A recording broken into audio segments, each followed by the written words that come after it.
How the heck did I improve my blood sugar control when I turned off the automated algorithm that was programmed to help my blood sugars? Today we're talking about a controversial topic. If you're on an insulin pump or not, it's still going to apply to you either way.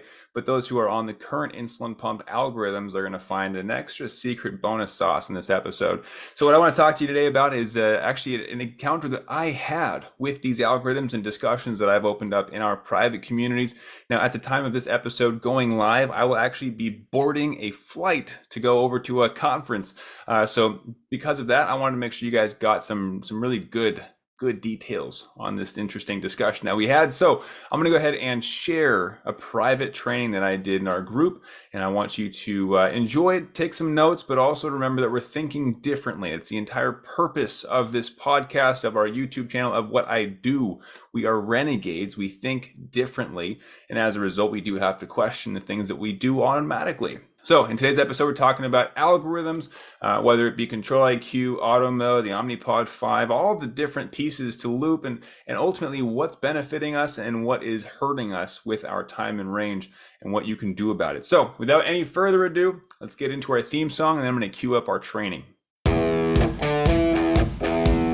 I've spent the last 10 years pushing the limits while identifying trends and patterns in my type 1 diabetes management. Follow along as I learn, apply, and share the fitness, nutrition, and lifestyle strategies that I've learned from diabetes experts around the world.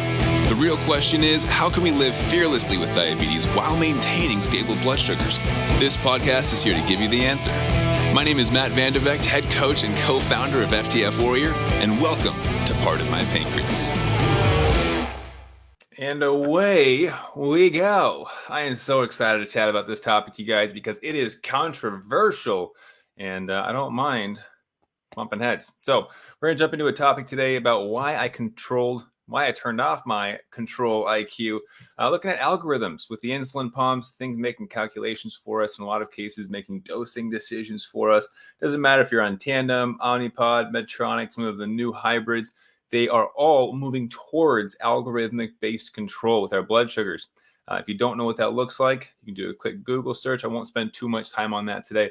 But if you are on an insulin pump or considering it, you got to be aware of these things. So today we're going to talk about that. I'm going to jump in, make sure we have our audio, our visual. Give me a 1 if you can hear me. Number 1 in the chat. I'm going to go ahead and hit refresh, give our visual looking good, and we'll hop in. And if you guys have questions on this topic, please do add them into the comments.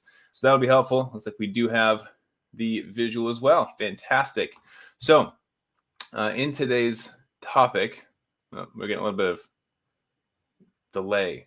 Hopefully you guys can hear me okay. There we go. Okay, cool. We got Barbara, Karen, Alan, and Shanna. Roger. Love it. So with today's topic, like I said, a little bit controversial. We're going to try to be as non-biased as possible.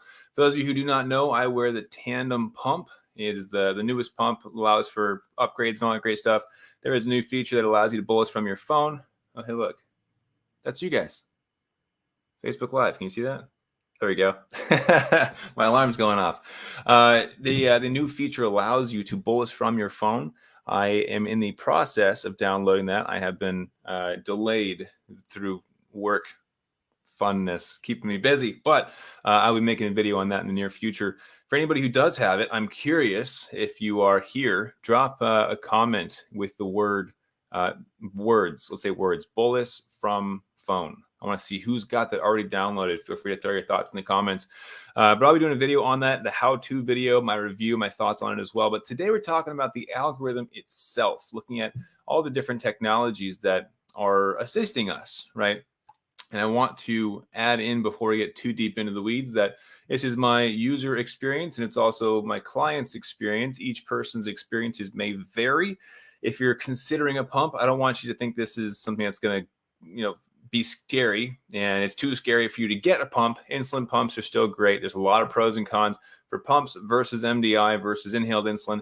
Everyone can find their own path. There's a lot of different ways to manage diabetes, and no one insulin therapy choice is going to be the best for everyone. So I want you guys to understand, you can make your own choices. This is purely my opinion, right? My experiences with these things. Looks like Karen has the bolus from phone. That's exciting stuff, Karen. Love it. So With that being said, we're going to kick things off with an example from today to give you guys some real live stories, some real life experiences. So earlier today, I made the decision to go mountain biking, and actually invited my wife, my daughter. She doesn't really have a choice because she's 9 months old, so she comes with us wherever we tell her to come with us. And then my mother-in-law actually decided to come along as well, because for us, there's this amazing trail that is right on the edge of a beautiful park. And in San Diego, the weather was nice, so I decided to take everybody along. They went and explored the park. I went in the trails, had a blast, right? But heading to the park, my blood sugars were starting to creep down just a little bit lower than I would have liked to see before heading off into the trails by myself, where, if I have a low blood sugar and crash, no one's going to find me, at least not for an hour or two, right? Until my wife's like, wait, where's Matt? So I needed to take an action. I actually ended up having a glucose tab in the car. Blood sugars, by the time I got there, were still trending down. At this point, nothing dangerous, right? But I was at, I think, 91. So I was like, you know what? One more glucose tab. And I have a very specific snack that I've calculated for mountain biking that keeps me perfectly level through the entire ride. So I had that snack in addition to the 2 glucose tabs. Now, right off the bat, we're looking at what are the blood sugars going to do, right? You got 2 glucose tabs plus a specific snack. It's a very specific mix of carbs, fats, and proteins to introduce fuel, but also keep me stable. Blood sugars are probably going to go up. And this is also assuming there was 0 insulin on board, because there was 0 insulin on board. So that way you have all the information you need. 91 blood sugar, slow drop, no insulin on board, had a glucose tab 20 or 30 minutes prior, still dropping, another glucose tab plus my snack for mountain biking, right?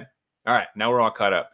So at the beginning of mountain biking, those 2 glucose tabs did their job, bounced up to 103. At that specific moment, turned off Control IQ before going for a mountain bike ride.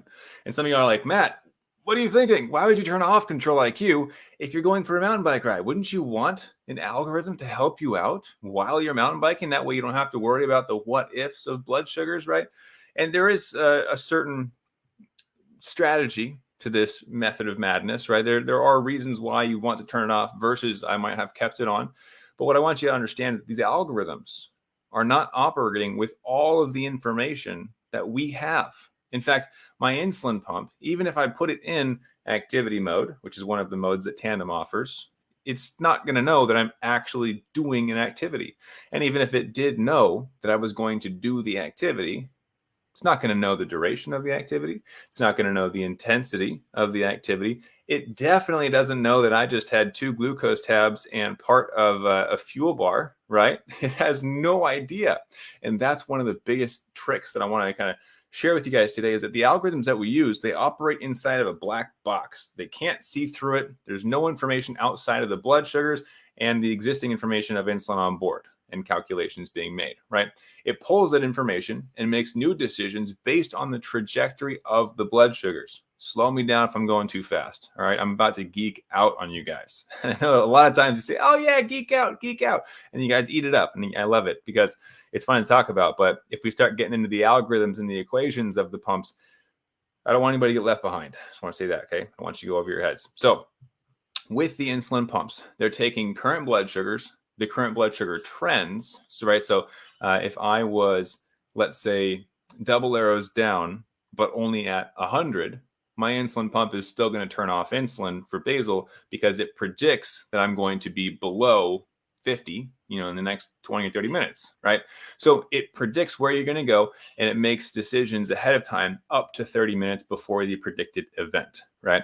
So why would I turn off Control IQ if I'm at 103? Right? You're thinking like you're in range, you're healthy.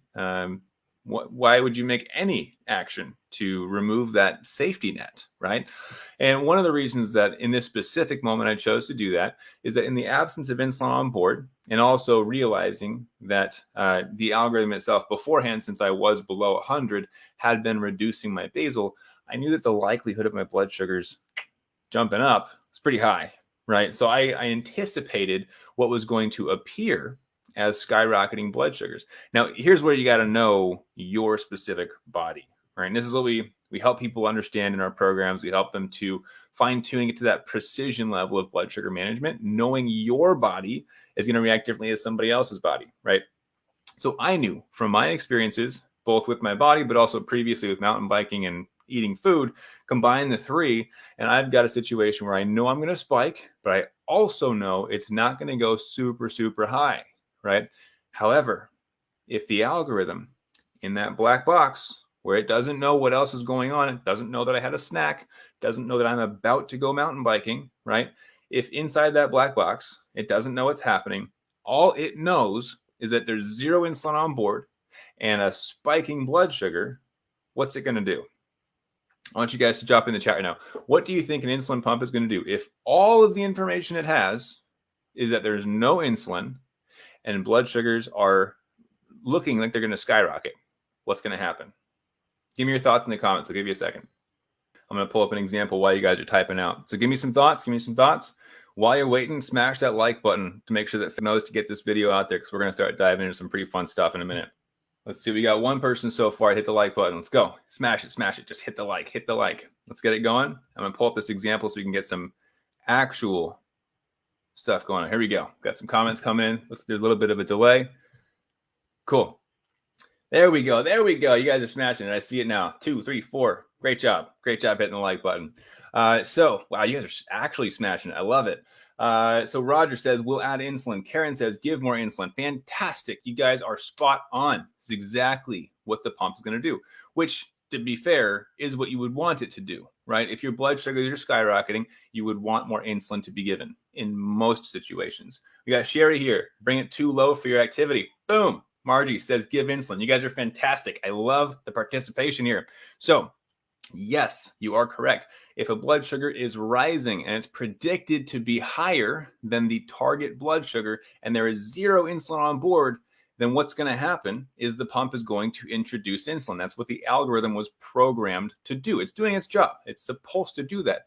However, because it is inside of this black box, it doesn't know that there was food and you wanted blood sugars to go up, right? I wanted starting blood sugar to be a little bit over 100 so that I felt comfortable going mountain biking by myself in the back of the woods, right? But 2, it doesn't know that I'm about to go mountain biking. So if it were to add more insulin, that insulin would potentially lead me into a scary low blood sugar. In the presence of activity, we know that activity assists in the circulation and activation of insulin, right? So you got to be very cautious about that. In fact, at the end of today's live, I'm going to share with you guys something that's going to allow you to dig a bit deeper into these topics, really geek out for those people who are my renegades, who appreciate the diabetes math and want to know more about why blood sugars do what they do. Got something special for you at the end of today. All right. Sherry says, bring it too low for your activity. Absolutely. So with that being a threat, I cut it off. Said, you know what? I don't want this thing to be giving me insulin when I'm about to head out for an activity. I want the higher blood sugars. I want them. And that's going to give me a buffer that enables me to have more stability through my bike ride, right? Now, with this decision being made, there's a lot of different things you got to consider. Okay, one is the consequences of your actions. If you take it out of control IQ, it's not going to protect me from the lows, right? If I did not calculate my personal blood sugar formula correctly, and I do go into a low blood sugar, I've got no safety net, right? It's not going to reduce or cut my basal, which means I will have to rely on larger amounts of sugar to come out of that low, right? So there are consequences to every action that we take. It's important to remember that. But in this unique situation, I had determined that it served me best to have control IQ turn off. Now, does this remain the same for all different algorithms? Yes and no. Each algorithm has different basis points. They have different foundations. They have different goals. For example, the Medtronic auto mode is going to learn from your blood sugar patterns.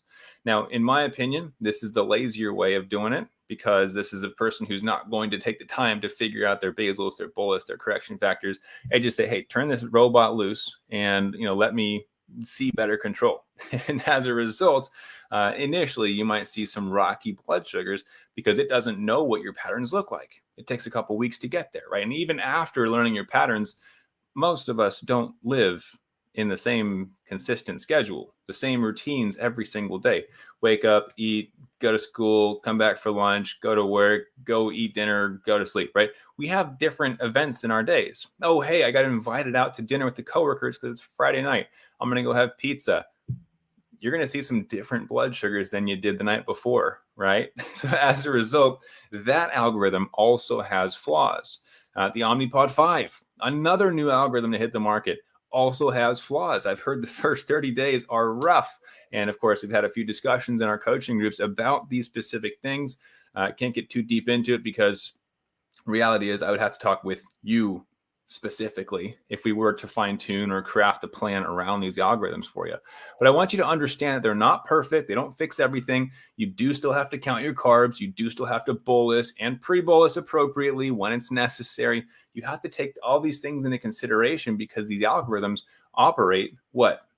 Inside of a black box. They can't see what else is going on. They don't see the human choices that are going to impact the blood sugars as well. They don't know what we want. So sometimes we have to make these different manual choices, make changes and adjustments on the fly. Is that making sense so far?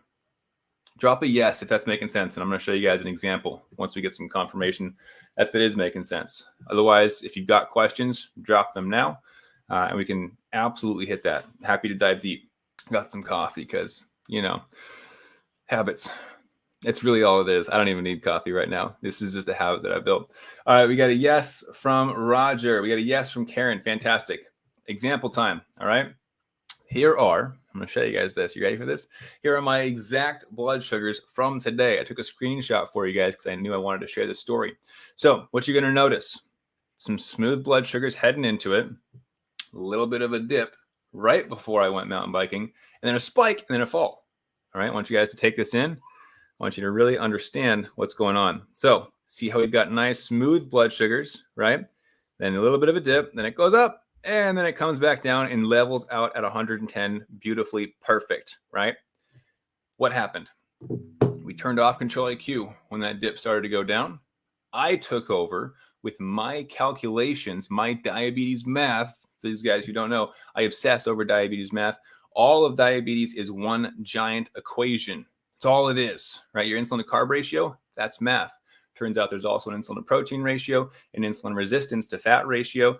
There's impacts for exercise, impacts for alcohol. There's quite literally formulas for all of these things, like how much you should reduce or increase your basal depending on different types of snacks, drinks, foods, stress levels, all these different things. It's all math, right? So because I knew how to do that diabetes math, I turned off Control IQ, ran a quick calculation in my head. I kid you not, it took 5 seconds, right? Quick math. Okay, this much of a snack, this much of an activity is going to keep me level. Great. I saw the arrow up, didn't freak out. Why? Diabetes math. It reduces your effort required for diabetes.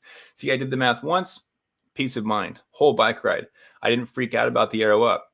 Guess what else I didn't freak out about? The arrow down. See, I went up and I came back down, leveled out at 110 because of diabetes math.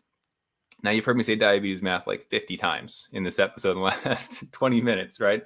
Because of diabetes math, I'm able to predict my own blood sugars without being stuck in that black box. And that is the true power of understanding your blood sugars, understanding the equation that is required of us to learn.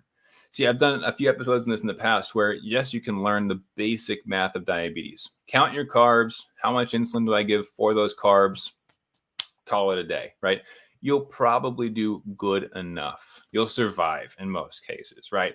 But if you want to take it one step further and learn the advanced diabetes math, you're talking about like algebra, then you get to stats, calculus, all the different more advanced maths you learn in school. That's where you start learning about how all of the diabetes equations fit together, and you can start to predict blood sugars, where they're going to go. I knew exactly how far I was going to spike, how far I'd fall. I knew it was going to level out perfectly, and I ended up doing just that, right? So what we see here, we've got this 110 that cruised, afterwards headed into lunch, and right now we're doing just the same. I think I'm like 120 right now. I had 100 grams of carbs or something. What I want you to understand is that these were different scenarios 5-10 years ago for me, where I didn't know what to expect. I would throw insulin at problems, I would throw sugar at the other problems, and just pray that it was going to work out, right? So when you have diabetes math in place, you can go for a bike ride. You're not freaked out by arrow up. You're not freaked out by arrow down. In most cases, I'm not depending on an arrow up, arrow down. I'll tell you, in most cases, I actually leave Control IQ on because I don't have to worry about the spike and the drop. Today was a last minute decision to go mountain biking, so I had to make quick decisions and jump in the car, pack up my daughter, get out of the house and go because I had my lunch break. I had to head back into work afterwards. So when it was more of a quick change, I didn't want Control IQ kicking in, giving me a bunch of insulin that I didn't need because I was going to come back down. So if I am stable, Control IQ can assist. So I want you guys to understand this as well. All these algorithms, Control IQ, Auto Mode, Omnipod 5's new version, they are helpful, but they do their best work when you do your work. It's a shared load. These algorithms are not meant to replace you in your diabetes management. They're meant to come along and assist you. See, I gave this great example to my coaching clients not too long ago. It's like you've got an assistant at the front desk at a business, right? That assistant, best in the biz. Like the whole city, she's the best assistant ever. But then her boss, let's say the CEO, and we'll just call it like an all-woman company to appease everybody. You've got the woman CEO, the woman assistant, right? Well, the assistant is absolutely killer at her job. But if you ask her to go replace her boss and be the CEO, she's not going to have any idea what she's doing, right? Not going to work. But the CEO, if you remove the assistant, is also going to have a harder time. They each have their roles, right? They each have their jobs and their job descriptions that allow them to work together seamlessly. The assistant helps things to run smoothly so that the CEO can run the bigger picture stuff. So when we have Control IQ or these other algorithms coming into play, it's an assistant that we're treating like a CEO. We're like, oh yeah, you make all the decisions for me. And then we get frustrated when it gives us insulin when it's not supposed to, right? It was never meant to take over completely. It was meant to assist us. And that's it.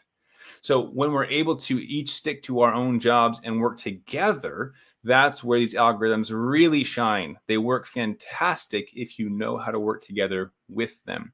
In order for that to work, you do have to understand diabetes math. So let's back up one more time, make sure this isn't going over everybody's heads. Does that metaphor make sense? Does the whole situation, the whole story make sense? I want to make sure we're still going. Give me a yes in the comments if this is making sense for you. And then we gotta wrap this one up. I got something special for you guys, and then we're gonna bounce. All right. So give me a yes in the comments. And while we're waiting, I want you guys to understand that life isn't always perfect. Today, that blood sugar, even though it spiked and dropped, I'm like, darn it, it wasn't perfect. I still ended at 110. It's not always perfect for me either. Okay. There are days where I'm like, oh yeah, I'm gonna go eat pizza, and then turns out they put maple syrup in the tomato sauce, and my blood sugars go up to 200. I'm like, gosh, dang it, right? It happens. Nobody's got this thing perfectly down pat and just never thinks about diabetes.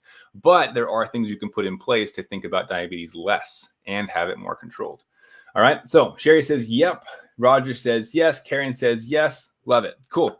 So what I wanted to share with you guys today is to open up your minds to realize that yes, the algorithms can help. They're meant to help. They were built to help, but they were not built to take over. And in that, you as the CEO of your diabetes have to understand when it's your turn to overrule the assistant, right? Assistant doesn't know everything, right? You know things as a CEO that the assistant doesn't know. So sometimes you got to say, hey, that's not okay. We're going to turn you off. All right. No more algorithm, no more Control IQ right now, no more auto mode, no more Omnipod 5. Just set it back to its default settings, right? Because I don't want you to be making decisions for me that you're not qualified to make, right? So that's what I want you to open your eyes to. If you're starting to look at your pump, you're noticing that it's giving you a bunch of insulin on board when you didn't want it. This is a sign. This is your sign to start learning about your role as the CEO of your diabetes, right? You got to start learning about what is going to impact blood sugars. What can you expect when you have a snack? What can you expect when you go for a bike ride? What can you expect when you're at work in a really stressful environment? You got to start building out this map, right? And getting a deeper understanding of everything that's going into your diabetes management so that you can build this cohesive relationship with any algorithm that you might be using. Now, MDI, this is so more applicable as well. Like, oh, I don't use a pump, so it doesn't apply to me. It absolutely still does, because you're the CEO without an assistant. you definitely need to know how to run diabetes math, because you're doing everything, right? Absolutely critical for everyone living with insulin dependent diabetes to be your own CEO of your diabetes, to learn the ins and outs of diabetes math so that you can live your best life. Find that mixture of quality of life and healthy so that you can live long and happy. Find that balancing point, right? So I told you guys I got something special for you at the end. I wanted to make sure that you have an opportunity to learn more about this diabetes math, this crazy new topic that we're talking about, these new methods, right? Within diabetes math, it is far too much for me to talk about in one of these lives and fully just like get into all the rabbit holes, and really fully flush it out. So instead, what I did, and it's something that's already happened, the newsletter going out for September, I actually spent the first half of the newsletter talking about diabetes math and the mindset behind it, how to accomplish it, and also diving into the specifics of what happened today. The funny thing is, I didn't know this was going to happen today, but it's a perfect fit. And I wish I could go back and edit it because this story fits so well. But that's actually already being printed. And I wanted to give you guys an opportunity, if you have not yet signed up for that. It's a physical newsletter called the Renegade Warriors newsletter. We send it out every single month. And every single month, the subscriber list doubles. It's been incredible. People are just eating it up and really appreciating it. And what I wanted to do for as like an additional bonus, we got some fun stuff planned for you guys this month. Everyone who is an active subscriber, we've got a special live. I don't want to ruin surprises for you guys, but keep an eye out on your email. Something live is going to be amazing. But if you have not yet, like I said, if you have not yet gotten that newsletter this month, September, the newsletter issue is on diabetes math specifically. And I'm breaking down a lot of the tactical pieces that go into understanding your diabetes math, how to calculate these things, and really opens up your mind into that whole new realm. Once you understand diabetes math, diabetes itself is simplified. So for anybody who has not yet, because I know that most of the people here already subscribed to that newsletter, so I'm just going to go ahead and let you guys know, if you have not yet, type the word newsletter in the comments, and I will reach out and make sure we get you a copy. They are already being printed, but I sent a couple extra orders just in case people wanted to jump in, because once we ship them out, it's cut off. It's never getting shipped again. So this is your only chance to get the issue about diabetes math. So hope that makes sense. Type the word newsletter in the comments if you want me to send out some more info to you and let you know what it looks like. Super fun chatting with you guys today. Sherry says newsletter. Fantastic. I got you, Sherry. I'll send you one in Messenger. So what we've got going on now, every week we do these live trainings. Diabetes math is a common topic here. I see Karen, we got a newsletter as well. You got it. I'm going to send you some info as well in Messenger. With these topics, diabetes math, it's me geeking out. It doesn't always have to be us diving into the numbers. I want you to understand diabetes itself needs to be talked about as a whole, right? It's not just your blood sugars. You are more than that. And you got to take care of yourself as well, right? So we're talking about mindset as well in this newsletter issue, but we're also going to be talking more about mindset throughout these trainings and really making sure that we're checking in with ourselves. Are we okay? When's the last time that you really took inventory of how you were doing mentally? This disease takes a lot of effort, and I don't want you to feel like you're alone. I don't want you to feel like it's never ending and then it's hopeless, because you have hope, you have us, and we are all in this together, right? It's what we call it, a tribe of warriors, all right? So I see you guys in the comments commenting newsletter. Love that. Anybody else, if you want some info on that, like I said, once they ship out, they're done. So if you want to learn more about diabetes math and the mindset, the pieces behind it, as well as some specific examples that I pulled from my own life and how I built consistency and discipline in my diabetes management, that's what this issue is going to be about. All right. So another one of you guys, Roger says newsletter. Love it. So hope you guys found this one helpful. Have a fantastic rest of your day. I love hanging out with y'all every single week in this group, Thursdays, 4 p.m. Pacific, 7 p.m. Eastern. It's thrilling. I look forward to it every single week. So thanks for making it fun. Thanks for hopping in the comments. Thanks for smashing the like button. Always makes it fun too, because it lets other people know, hey, you should come watch this. So Let me know if you guys have any questions on this. Have a fantastic week ahead, and I'll catch you guys in the next one. And of course, those of you who are getting it, keep an eye out for the newsletter on your doorstep. We got some fun surprises for you this month. All right. Talk to you guys later. Have a good one and keep up the fight. I hope you enjoyed that one. It was a little bit fiery, as you may have noticed as we're going through these topics. Some people may have differing opinions, but the fact of the matter is this is where we are at currently. I hope the future gets better. I hope technology continues to improve.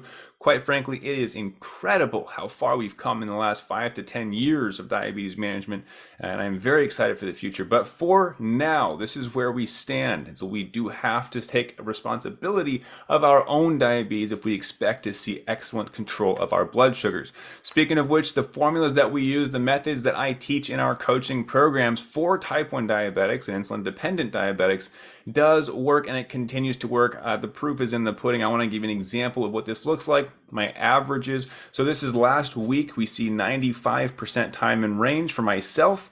I try to show these every week. Sometimes I forget. As you can see, it's a 3% increase, which shows that the week before was 92%, right? I've been consistently in 90% for 90-day averages for years on end, and it's because we think differently. We refuse to accept the societal norm of what life with diabetes has to look like. Now, if that's something that you're interested in, we do have a private group of go-getters, of people who are disciplined in their diabetes management, people who expect to see more out of life and refuse to accept this diagnosis of complications, early death, and yada, yada, yada.